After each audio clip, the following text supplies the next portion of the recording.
A ver, ¿qué pasaría si pusiéramos sobre la mesa la idea de que la rima perfecta en una canción no tiene absolutamente nada que ver con la inspiración divina? Híjole, es que eso rompe con todo lo que uno asume de entrada, ¿no? Totalmente. O sea, normalmente la imagen mental que tenemos de un artista urbano o de un poeta, pues es súper romántica. Alguien ahí mirando por la ventana, esperando a que baje la musa. Claro.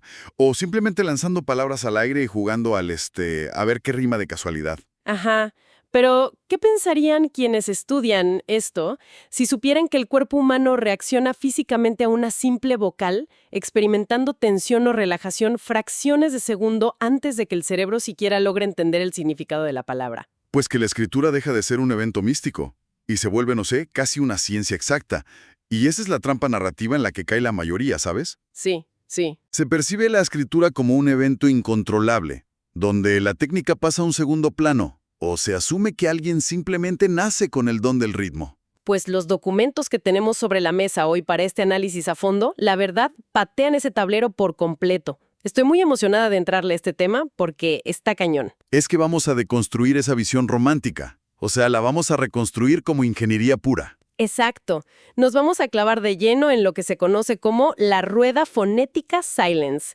Es un sistema creado por CN bajo el sello Silence Homes NR Records. Ajá. Y al revisar los esquemas visuales de esto, neta me vuela la cabeza darme cuenta de que esto no es un diccionario de rimas tradicional. Para nada. Lo fascinante aquí es el cambio de paradigma que propone el autor. Radica en no clasificar las palabras por su significado gramatical, que pues es lo que hacemos siempre en la escuela. Claro, sustantivo, verbo, adjetivo. Ándale. En lugar de eso, el sistema clasifica las palabras por cómo impactan físicamente en quien las escucha justo al ser pronunciadas. ¡Wow! Es decir, categoriza el idioma español como un arsenal rítmico y emocional. Pues vamos a desmenuzar esto poco a poco, porque para cualquier persona interesada en entender la arquitectura oculta detrás del rap, de la poesía o incluso de la oratoria, esto es oro molido. Totalmente. La misión central hoy es entender lo que el autor llama la rima consciente. Y pues para levantar cualquier edificio, primero hay que entender de qué están hechos los ladrillos, ¿no? Sí, antes de unir frases que suenen increíbles, tienes que aislar el sonido base. Y el sonido base de cualquier idioma está en su núcleo vocal. A ver, cuéntanos cómo el sistema analiza las 5 vocales primarias. Pues empieza despojándolas de su función de preescolar. Aquí son energías puras, o sea, vibraciones físicas que alteran el canal vocal. Empecemos por la vocal A. Ok, la A. Cuando un artista pronuncia la A, la física del cuerpo te exige abrir la boca al máximo, proyectar el aire hacia afuera. Ajá. Por eso, en este mapa fonético, la A representa expansión, fuerza, una declaración inquebrantable. Claro, haz de cuenta que es el sonido natural del reclamo o la victoria. Acá, ya, jamás. O sea, es súper expansivo. Exacto. Y en contraste directo tenemos la vocal I. Físicamente, para pronunciar la I, te obliga a estrechar el tracto vocal. Los dientes se juntan y el aire sale a presión. Ujú. Se siente diferente. Esa fricción física genera una percepción psicológica de tensión, de precisión, como algo afilado. Es una intención muchísimo más aguda y agresiva. Y me imagino que la E queda en medio de todo esto. Le diste al clavo. La vocal E se ubica justo en medio de esas dos y funciona como un puente de claridad y de equilibrio para conectar ideas. A ver, usando esa misma lógica física, si la A es súper abierta y la I es afilada, me imagino que la U, que te requiere cerrar los labios casi por completo, genera un ambiente mucho más claustrofóbico, ¿no? Así es, la U es el sonido del cierre, de la sombra, de la contención. El sonido literal se encajona en la garganta, creando una atmósfera de misterio o mucha pesadez. ¡Órale! Y la O actúa con una gravedad muy similar, otorgando muchísima profundidad y peso al discurso. Pero lo verdaderamente revolucionario del método de CNE es que expande este núcleo hacia las familias fonéticas. O sea, agrupa todas las variaciones naturales de esa vocal. Exactamente, formando el primer anillo de la rueda. Haz de cuenta que es como la paleta de colores de un pintor. Si la vocal A es el color rojo puro, su familia fonética serían las distintas tonalidades, ¿no? Rojo carmesí, rojo escarlata. Sí, es una gran analogía. En el lenguaje, la familia de la A no es solo terminar la palabra con la letra A solita, sino incluir terminaciones puras como ada, aria, ansa. Claro, o la de la E, que agrupa sufijos como ente, ense o ero. Y un punto crucial aquí para quienes van empezando a escribir rimas, esta agrupación se hace basándose estrictamente en la rima asonante. O sea, lo que importa es la coincidencia de las vocales a partir de la sílaba tónica. A ver, espera. Para quienes no tienen el término de la secundaria tan fresco, rima asonante es cuando solo riman las vocales de la última palabra, sin importar las consonantes, ¿cierto? Exactamente. Como rimar casa con rama o fuego con cielo. Claro, fuego, cielo. Las vocales son E, O. Ajá. El sistema se apoya en eso precisamente para abrir el abanico de posibilidades. Al agrupar estas terminaciones, quien escribe tiene frente a sí una paleta sonora inmensa dentro de una misma energía tonal. Y esto tiene una implicación biológica detrás que no podemos pasar por alto. O sea, el hecho de que la fonética antecede a la semántica. Ese es el concepto central de todo esto. Entonces te pregunto, a manera de provocación, ¿acaso esto significa que si alguien satura su verso únicamente con palabras de la familia de la I, automáticamente ese verso va a sonar tenso y afilado, sin importar qué diablos esté diciendo la letra? La respuesta es un rotundo sí. No inventes. Sí, meta. El tímpano del oyente reacciona a la vibración fricativa de la I antes de que el córtex cerebral logre decodificar qué significa la palabra en sí. O sea, el cuerpo lo siente antes de que la mente lo entienda. Tal cual, si construyes una estrofa entera saturada de sonidos en I, vas a transmitir una sensación de urgencia y filo, incluso si la letra está describiendo, no sé, una receta de cocina o un atardecer súper tranquilo. Es la manipulación de la emoción a través de la acústica pura. ¡Wow! Eso es literalmente hackear la percepción de quien escucha. Está cañón. Pero bueno, digamos que ya tenemos la emoción con las vocales. Ya sabemos cómo pintar el ambiente. Ajá. Sin embargo, para que una canción de música urbana funcione o para que un poema se sienta vivo, pues necesita percusión, necesita groove. Sí, el ritmo es vital. Porque un verso sin ritmo es solo un discurso aburrido. Entonces, ¿cómo es que el idioma mismo, sin usar instrumentos externos, se convierte en una batería musical? Ese golpe percusivo recae en el segundo anillo de la rueda, que son las consonantes de cierre. Ok, las consonantes. Si la vocal te da el color emocional, la consonante final define cómo pega el verso físicamente. Es el esqueleto rítmico de la barra. Y al ver los diagramas, la clasificación funcional es fascinante. No están ordenadas alfabéticamente para nada. No, están agrupadas por cómo cortan o cómo dejan fluir el aire en la boca. Revisando los esquemas, veo que si el objetivo es mantener la continuidad, o sea, que las palabras resbalen una tras otra sin parar, la reina indiscutible es la consonante N. Totalmente. La acústica de la N, en terminaciones como an, en o el sufijo on, permite que la vibración continúe resonando en la cavidad nasal. El sonido no se interrumpe abruptamente, se prolonga. Pero si la métrica de la pista te exige un golpe duro, un remate así contundente en la caja del ritmo, la herramienta adecuada es la R. Exacto, la R. Terminaciones como ar, or, obligan a la lengua a detener el flujo con muchísima autoridad. Oye, ahora entiendo por qué hay tantos gerundios en la música comercial. Ya sabes, el clásico caminando, bailando, corriendo. Sí, el famoso ando, indo, yendo. Exacto. Uno pensaría que es solo por flojera al escribir, pero en realidad es porque la N mantiene la máquina en movimiento. Hace que el flow sea súper líquido. Es un truco acústico infalible. Y si lo que quieren es que el ritmo rebote, la letra indicada es la S, en plurales o conjugaciones como as o es. Al generar ese siseo final, la S acelera la frase, da una sensación de velocidad tremenda. Y el contraste de otras familias también está muy loco. La consonante D, por ejemplo, en sufijos como ad o ed, pues produce un corte en seco. Sí, te obliga a cerrar la boca herméticamente por un microsegundo. Es una precisión milimétrica. ¡Pa! seca. Y si el artista busca transmitir agresividad pura, o sea, una textura áspera o fricción que realmente raspe el oído, el mapa le indica irse por la Z, la K o la J. Que son sonidos súper guturales y fricativos. Ok, me voy a detener aquí un segundo para ponerme la gorra de abogado del diablo, ¿va? Venga. El rap, el hip hop, todo esto del spoken word, pues siempre han sido expresiones que nacen de la tripa, del sentimiento súper crudo de la calle. Ajá, 100% orgánico. Entonces, si alguien se encierra en su cuarto a escribir y se pone a calcular algo como, aquí en el tercer compás necesito una consonante D porque requiere un corte seco y luego una S para rebotar en el hi-hat. Ya veo para dónde vas. O sea, ¿no se mata la vibra orgánica con eso? ¿No se sacrifica la autenticidad callejera por estar pensando como si fueras un matemático resolviendo una ecuación de álgebra en lugar de, pues, escupir verdades? Es una excelente pregunta. Y de hecho es el miedo más común de cualquiera que se enfrente a la teoría después de años de trabajar por puro instinto. Pues sí, ¿no? Pero mira, la historia del arte nos dice lo contrario. Pensemos en un guitarrista de blues que toca de puro oído.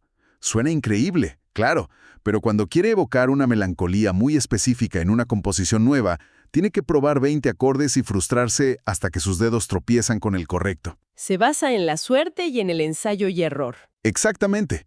En cambio, un guitarrista que conoce la teoría musical, que sabe exactamente qué tensión te genera un acorde menor séptima, va directo a él sin perder tiempo. Claro, ya sabe qué botón apretar. Pues la rueda fonética funciona bajo ese mismo principio.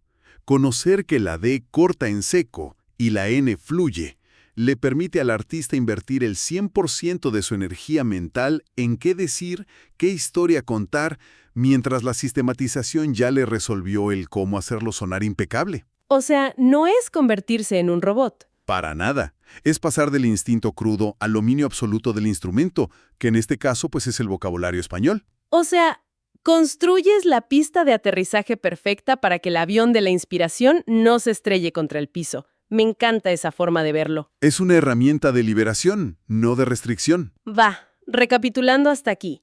Las vocales nos dan la emoción profunda y el color, y las consonantes nos sirvan como la batería percusiva. Ajá, tenemos el corazón y los pies de la canción, por así decirlo. Pero falta el cerebro, porque si nos quedamos solo con esto, podríamos hacer una canción de cuna muy rítmica, pero súper carente de sustancia. Sí, sonaría bien, pero no diría nada interesante.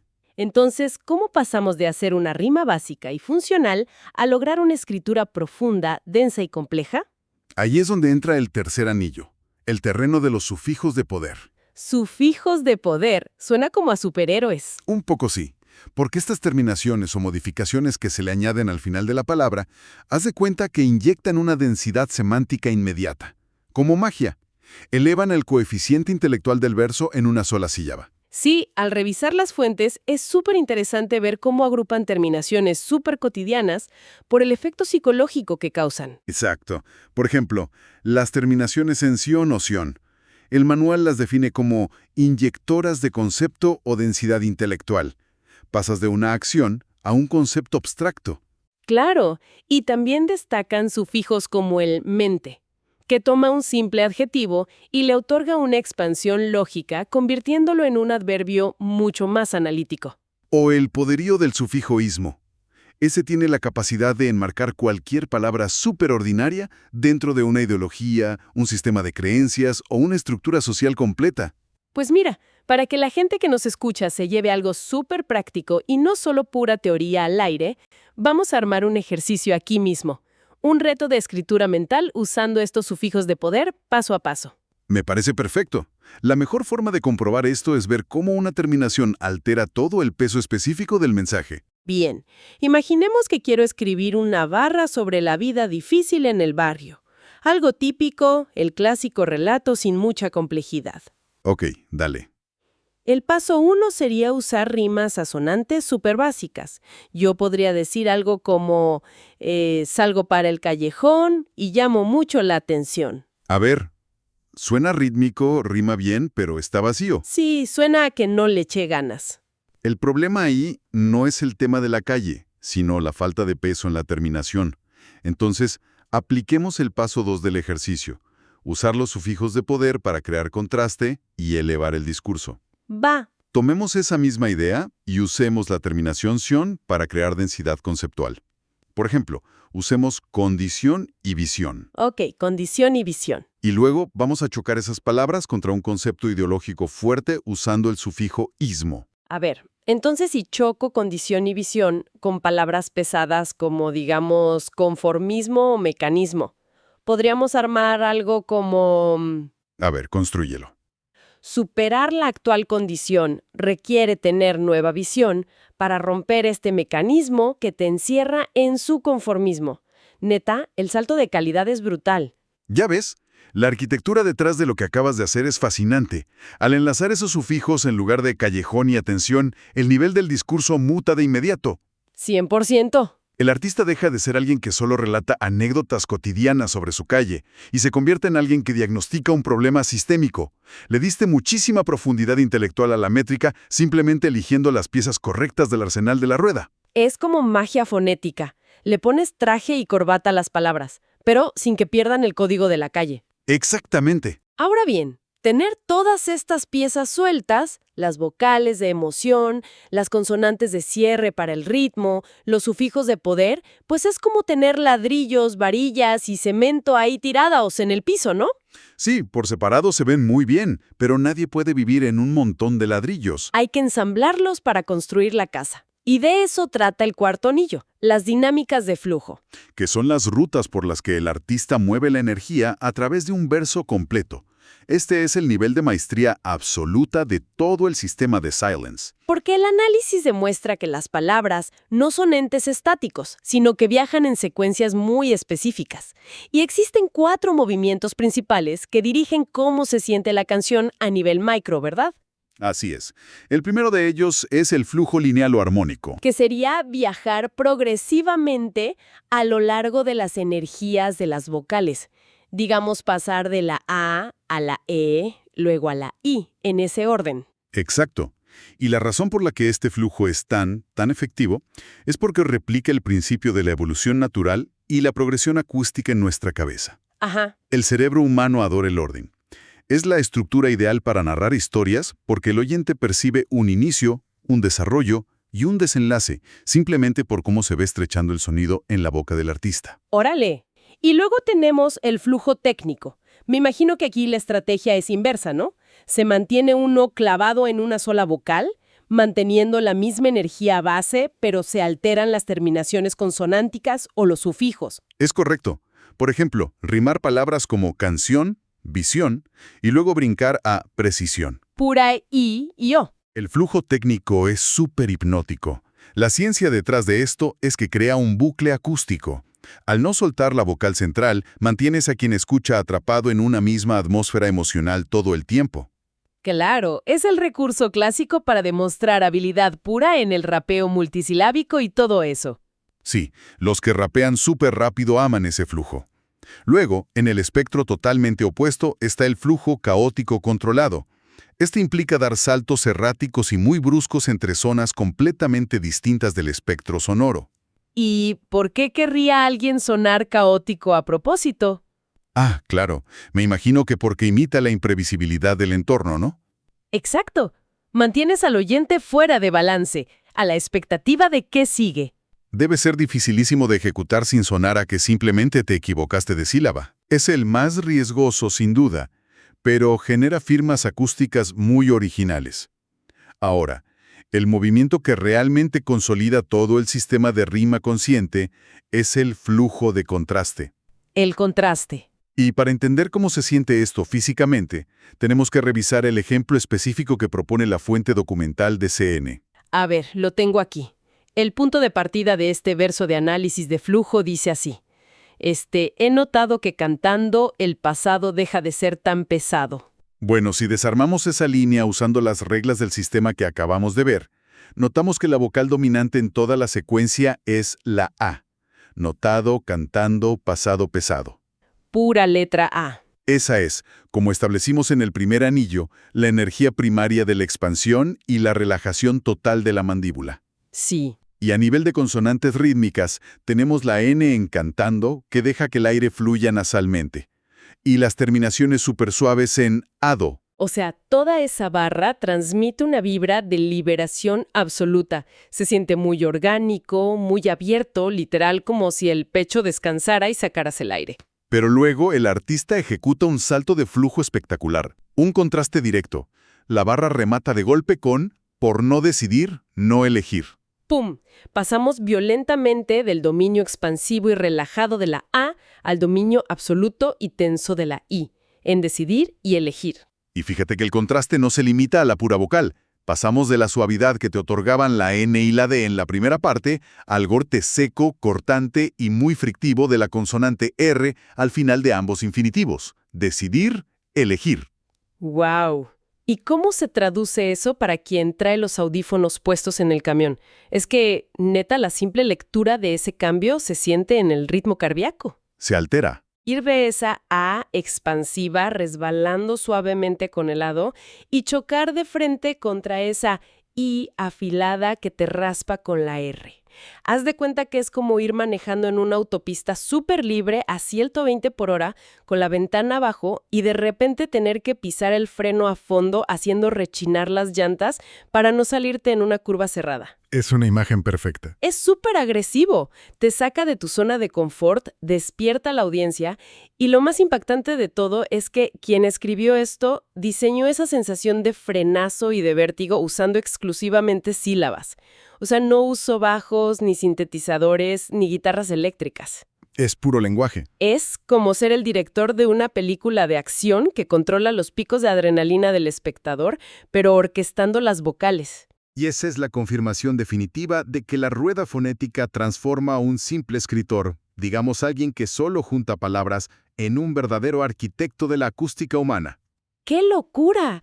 Ha sido un viaje increíble y pues estamos llegando al final de este análisis a fondo. Si hacemos un recuento rapidísimo de lo que acabamos de desmantelar, comenzamos en el centro de la rueda. Así es. Descubriendo que las vocales no son letras de primaria, son generadores de emoción física. Luego pasamos al ritmo, entendiendo que las consonantes como la N resbalan y fluyen, y las de tipo D o R cortan el aire. Y luego le inyectamos complejidad intelectual a las barras usando los famosos sufijos de poder. Para terminar aprendiendo cómo ensamblar todo con la maestría total de los flujos de contraste, cómo manejar ese coche a toda velocidad. Y el dato estadístico, duro y frío, que consolida toda esta teoría, es que si sumas todas estas categorías y variaciones fonéticas sin duplicados, el idioma español te ofrece entre 180 y 220 terminaciones distintas completamente funcionales. 220. Quien tiene este mapa visual en sus manos, neta no tiene absolutamente ninguna justificación para volver a decir, a ver qué rima, o es que no se me ocurre nada. El mapa ya está ahí. Es literalmente un mapa del tesoro sonoro. Y leyendo entre líneas en los documentos, se insinúa algo que, la verdad, da un poco de vértigo sobre el futuro. Proyectan que este nivel de matematización del flow está listo para integrarse con herramientas de inteligencia artificial y aplicaciones visuales en tiempo real. Las implicaciones de eso son enormes. Imagínate, un software podría, mientras el letrista está escribiendo frente a la pantalla de su computadora, analizar el impacto emocional de sus terminaciones en tiempo real y sugerirle algo como, oye, llevas 3 compases perdiendo tensión en tu narrativa. Te analiza la emoción. Ajá, y te diría, te sugiero ejecutar un salto a la zona de la vocal I y cerrar con una consonante S para que recuperes la agresión acústica y la velocidad que tenías antes. Es llevar la asistencia de composición a un terreno cuasi quirúrgico, súper preciso. Sería como un GPS en tiempo real para el flow. Eso neta va a cambiar la industria por completo. Nos vamos con la cabeza llena de ideas, pero no quiero cerrar este análisis a fondo sin dejar una reflexión final sobre la mesa para quienes nos escuchan. Creo que la mayor reflexión que nos deja este sistema de CN trasciende por mucho a la música urbana o la poesía. A ver. Si está científicamente comprobado que el sonido puro de una vocal o el golpe de una consonante dicta la emoción física, ya sea induciendo relajación o inyectando estrés agudo, fracciones de segundo antes de que procesemos el concepto lógico. Sí. Pues pensemos, ¿cuántas veces en nuestro día a día están moldeando nuestra percepción sin que nos demos cuenta siquiera? Híjole, eso está fuerte. Pensemos en las conversaciones de negociación. O en los grandes discursos políticos tratando de ganar adeptos en una campaña. O simplemente en los anuncios comerciales, que están diseñados específicamente para venderte algo. Exacto. ¿Cuántas veces se manipula a las personas para que sientan miedo, confianza o urgencia, no por la propuesta que les están vendiendo, sino por las vocales y consonantes dominantes que alguien eligió tal vez de manera inconsciente o terriblemente estratégica para forzar una reacción física? Es para volverse paranoico, pero en el buen sentido. Vaya, esa es una advertencia súper poderosa. Es una invitación a salir mañana a la calle y escuchar el mundo, los discursos, las canciones, con oídos completamente nuevos. Resulta que sí, la radiografía del sonido es 100% real, y la magia que nos eriza la piel al escuchar una buena rima siempre fue ingeniería acústica. Hasta el próximo análisis a fondo. Silence hums in our record.